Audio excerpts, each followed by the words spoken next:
The Girl Behind the Door. Philadelphia, autumn 1776.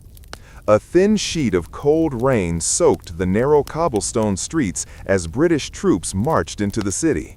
Their boots slammed like drums. Their bayonets glistened.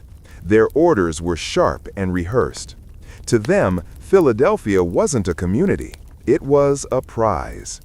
Within days, red-coated soldiers were quartered inside private homes. Residents had no choice. The King's army took what it wanted.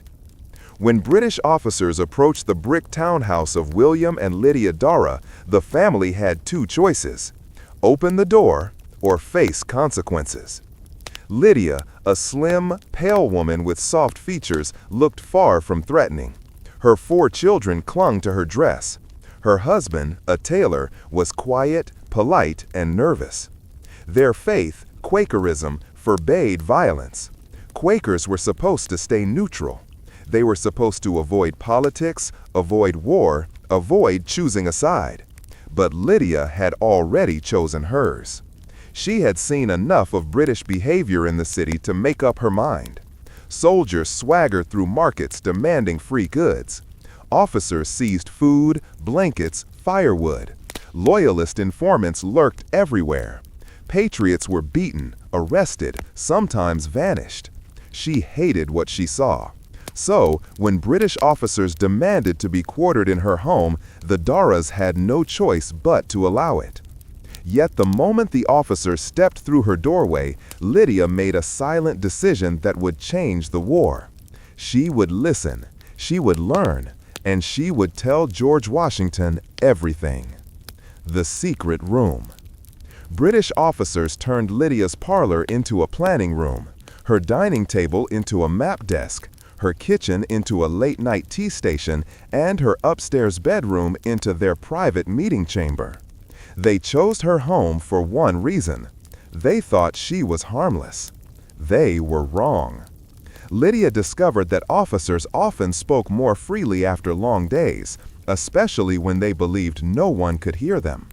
Quakers were known for small, simple homes, but the Darraghs' house had a peculiar architectural quirk.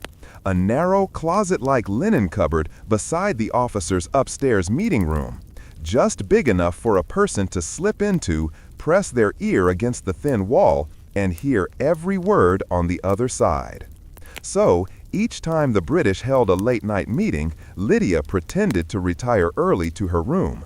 Instead, she stepped silently into the closet, her husband and children fast asleep, and held her breath while officers argued, strategized, and revealed military secrets inches away from her ear.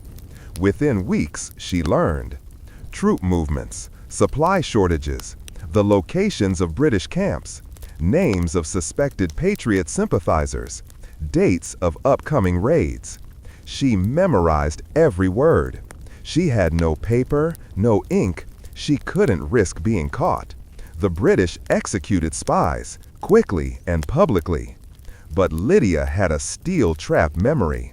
And she didn't spy for thrill or glory or profit. She spied because she believed the British occupation of her city was wrong. She spied because America was fighting for freedom. She spied because no one would suspect a quiet Quaker mother. The night of the secret council. On December 2nd, 1777, just as winter sank its teeth into Philadelphia, British officers arrived at the Darragh house with an unusual tone. All non-essential family members must leave the premises for the evening. We require absolute privacy. The order sent a tremor through Lydia's spine. Something big was happening. She told the soldiers she needed to stay in the house. Her youngest child was ill, she said. After tense whispers among themselves, the officers allowed her to remain. They entered her upstairs room.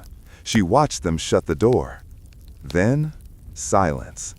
A long, suffocating silence, broken only by rain tapping the window. Lydia waited. At 11 p.m., she crept up the stairs, as quietly as a person can move across 18th century wooden boards. She slipped into the linen closet. Then, Through the thin wall, she heard the words that made her heart stop. General Howe will launch a surprise attack on Washington's army at White Marsh in 3 days' time. She felt her body go cold. Washington's army was in terrible shape that winter, tired, hungry, and exposed. A surprise attack would destroy them. The British would crush the American Revolution in a single blow. She had to warn Washington, no matter the risk. The walk through the dark. Early next morning, Lydia approached the British commanding officer and made a small request: permission to leave the city to buy flour at a local mill. Under occupation, civilians needed approval to travel beyond city limits. The officer looked at her plain dress, her Quaker bonnet, her calm eyes. Suspicion? None. Quakers were trusted. He wrote her a travel pass. Lydia left at dawn, hugging the edges of the road to avoid checkpoints. She had a bag tied around her waist, supposedly holding money for the mill. But instead, inside that small fabric pouch, she carried the survival of the American Revolution, the British war plan memorized word for word. She walked nearly 5 miles in freezing rain. Quaker women were expected to move quietly, politely, modestly. But on that day, Lydia Darragh walked like a soldier. She reached the outskirts of the British lines and approached an American scout hiding near a thicket of trees. She whispered the message: "Tell Washington, a British attack is coming. They march on White Marsh in 3 days." The scout vanished into the forest. Lydia turned and walked home, her clothes soaked, her bones trembling, her mind sharp as a blade. The spy who saved an army. The message reached Washington swiftly. When the British Army began its secret march toward White Marsh, they found the Continental Army waiting. Not exhausted, not surprised, not vulnerable, prepared. Washington had repositioned his troops overnight thanks entirely to one woman. Outnumbered and undersupplied, the Americans still held the high ground, cannons loaded, muskets primed. The British hesitated. Their advantage was gone. The attack never fully materialized. After several days of skirmishing, General Howe pulled his troops back toward Philadelphia, confused and frustrated. Someone had told Washington. But who? The moment of interrogation. Days later, a British officer returned to the Darragh home. His boots were muddy. His face was tight with suspicion. "Mrs. Darragh, were any members of your family awake the night of December 2nd? Lydia's heart pounded, but her voice was steady. "No, sir. We are a quiet household. We retired early. I slept heavily. I heard nothing." The officer studied her face. Then he said something remarkable. "It seems we have a traitor in Philadelphia, or else Washington himself is a prophet." He left without further interrogation. Lydia exhaled slowly. Her secret held. She had helped stop one of the most dangerous assaults of the Revolutionary War, and no one suspected her. The woman history tried to forget. After the war, George Washington quietly confirmed that a female informant in Philadelphia had provided crucial intelligence. But who she was? Not many knew. Quakers avoided publicizing wartime involvement. Spying violated their religious principles. Lydia's own community might have condemned her. She could have been expelled from her meeting house.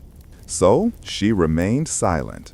No medals, no pension, no public honor, no fame, just a headstone in a quiet burial ground. Yet, generations later, fragments of her story emerged. Quaker records, Washington's intelligence memoranda, military documents, and Darragh family papers. Historians pieced together the truth. A quiet woman saved an army. A mother saved a nation. A Quaker girl became an American spy. Her story forces us to reconsider what heroism looks like. It isn't always a man on a battlefield. Sometimes it's a woman in a linen closet, holding her breath, listening to the whispers of an empire. an unsung architect of American freedom. Lydia's work didn't stop after the White Marsh incident. Throughout the winter of 1777-1778, she continued sending information through teenagers, house servants, and disguised messengers. Some of her intelligence helped Washington understand British troop shortages. Other information revealed disease outbreaks in enemy camps. At least twice, she warned Patriot soldiers about Loyalist informants inside Philadelphia. Every whisper she heard in her home, she passed, carefully, into the hands that could use it. Washington later told an aide that Philadelphia held friends whose services could not be named, but whose value was beyond price. Lydia was one of those unnamed heroes. The return of peace. When the war finally ended, Philadelphia erupted in joy. Bells rang, crowds cheered, flags waved, soldiers embraced one another. But Lydia did not join the celebrations. She sat quietly in her parlor, the same room where British officers had once pored over maps and plotted invasions. She watched her children play by the window. She had risked her life for a cause they would one day inherit. Not for glory, not for reward, not even for thanks, but because she believed that ordinary people, people like her, had the power to change the course of history. And she had been right. The ghost in the archives. Today, historians still debate how much of Washington's intelligence success came from household informants like Lydia Darragh.